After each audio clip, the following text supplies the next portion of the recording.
दोस्तों, मैं आलोक आज लेकर आया हूं टीम माइक की सदस्य रोली गुप्ता की लिखी 9 मिनट लंबी कहानी बुलबुल।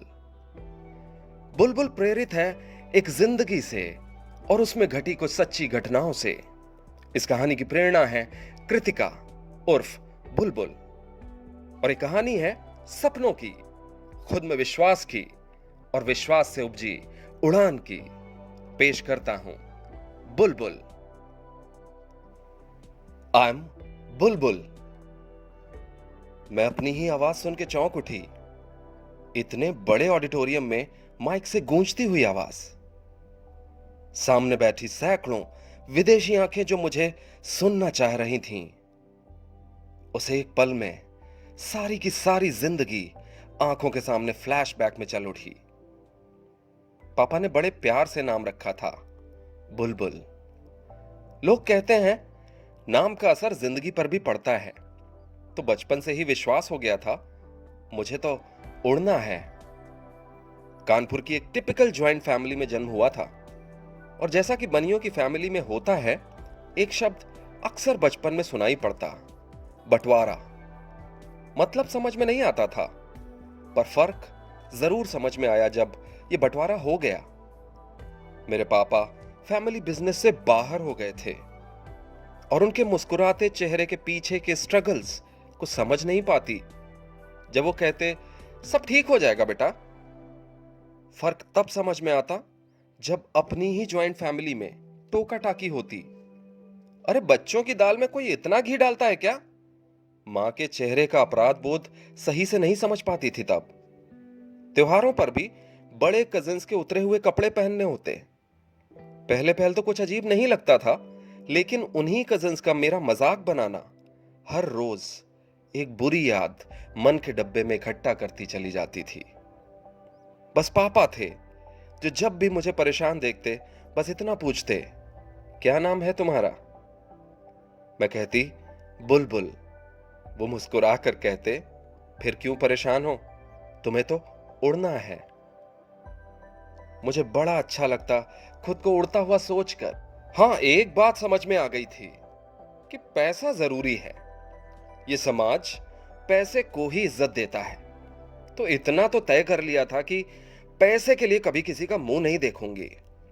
हम गरीब नहीं थे। पापा कहते थे हम मिडिल क्लास हैं। आज सोचती हूं कितना अच्छा टर्म है ये मिडिल क्लास। बिल्कुल यशपाल की लिखी कहानी पर्दा की तरह। घर में कुछ हो ना हो, ये मिडिल क्लास का तमगा पर्दा बनकर आबरू बचाए रहता है। मेरे पापा किसी फाइटर से कम नहीं थे। एक पीसीओ चलाते थे। उस वक्त हर गली मोहल्ले में कुकुरमुत्ते जैसे उगे थे ये पीसीओस। कमाई पता नहीं कितनी थी, पर मेरी और मेरे भाई की एजुकेशन के लिए उन्होंने कभी कॉम्प्रोमाइज नहीं किया। हमारा एडमिशन शहर के बड़े स्कूल में कराया था उन्होंने। कुछ लोग कहते हैं हैसियत से बड़े स्कूल में बच्चों को नहीं पढ़ाना चाहिए, कॉम्प्लेक्स आ जाता है बच्चों में। पर मुझे लगता है कॉम्प्लेक्स नहीं, हौसला आता है बराबरी करने का, आगे बढ़ने का। पापा का हौसला भी कोई कम थोड़े न था। पीसीओ के साथ साथ मार्बल्स का काम भी शुरू कर दिया। मेहनती थे ही और ईमानदार भी। काम चल निकलना था और चल निकला, और कुछ ऐसा चल निकला कि सबके मुंह बंद हो गए। मैंने पापा से कहा मुझे भी बिजनेस ज्वाइन करना है।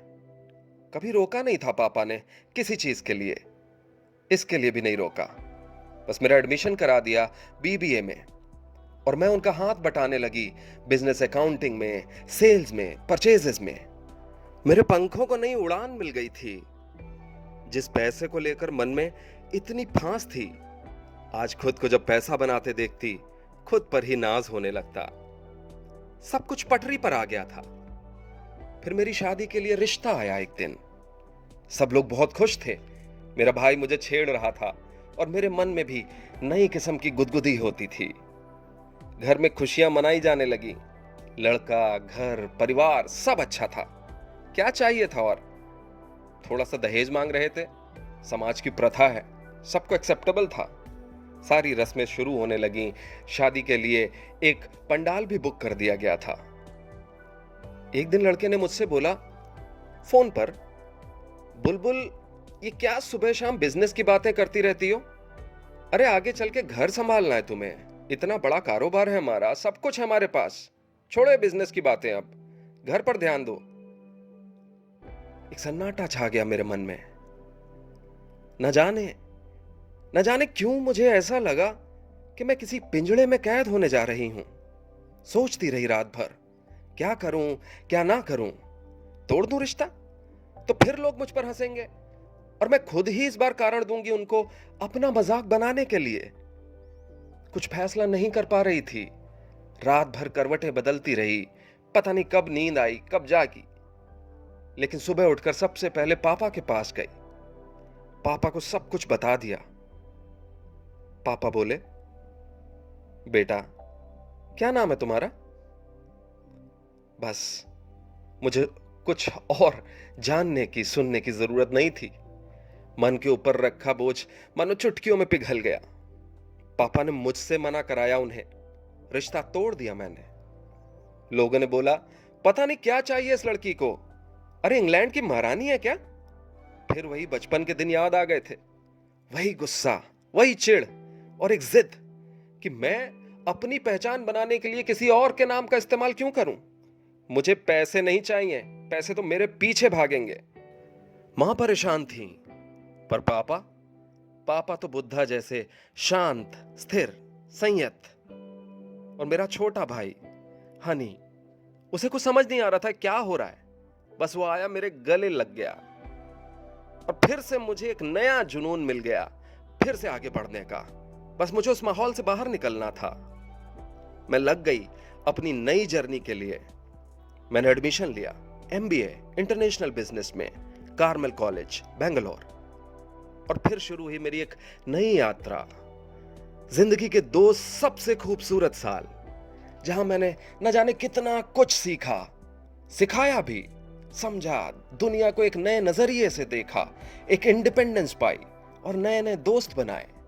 लेकिन वहीं पर मुझे रुकना नहीं था। वो तो मेरे लिए एक स्टेपिंग स्टोन था। मुझे और आगे बढ़ना था। मुझे अभी अपनी उड़ान को और बढ़ाना था। मुझे अब कैम्ब्रिज जाना था। डबल मास्टर चाहिए था मुझे। जैसे जैसे उड़ रही थी ना, आसमान और बड़ा होता जा रहा था। पूरी ताकत झोंक दी मैंने रिकमेंडेशंस के लिए, पेपर पब्लिश कराने के लिए और वहां एडमिशन पाने के लिए। सिलेक्शन हो गया था। पापा को फोन किया और उनसे पूछा, पापा एडमिशन ले लूं? पापा ने जवाब दिया, बेटा आप पूछ मत, अब सिर्फ बताया कर। आंखों में आंसू आ गए मेरे। यूके आ गई थी अपने सेकंड मास्टर्स के लिए और अपने पहले ही वीकेंड पर गई बकिंगहम पैलेस देखने। इंग्लैंड की महारानी रहती है वहां। दूर खड़े देख रही थी और वो एक बात याद आ गई, जब किसी रिश्तेदार ने कहा था, इंग्लैंड की महारानी है क्या ये? मैं चिल्ला कर बोली वहीं, हां हूं मैं महारानी। कुछ गोरे पलट के देखने लगे और मैं हंसती हुई वहां से वापस आ गई, अपने में मगन, अपने में मस्त। खर्चे बहुत थे वहां, तो उसके लिए मैंने एक पैरेलली जॉब चुन ली। पैंडेमिक शुरू हो रहा था, बहुत मुश्किल था, लेकिन लगी रही, एक चींटी की तरह लगी रही जब तक मिल नहीं गया। एक अकाउंटिंग फर्म में जॉब भी कर ली और साथ के साथ अपनी पढ़ाई भी कर रही थी। नई जिंदगी, नए लोग और एक नया आसमान। कैम्ब्रिज यूनिवर्सिटी के बिजनेस प्लान कंपटीशन में कानपुर की इस लड़की ने टॉप किया था और आज वो ऑडिटोरियम में अपना बिजनेस प्लान, अपनी उड़ान प्रेजेंट कर रही थी। और उसकी उड़ान का वो अक्स सामने बैठी फिरंगी आंखों में साफ चमक रहा था। और वो जो आवाज थी, माइक से गूंजी हुई आवाज, जो ऑडिटोरियम की दीवारों से टकराकर वापस आ रही थी, लेकिन उस ऑडिटोरियम में अभी भी गूंज रही थी, उसे खुद सुनाई पड़ी, आई एम बुलबुल। सितारों से आगे जहां और भी है। कुछ ऐसी ही दास्तां बयां करने की कोशिश करी है इस कहानी में मैंने।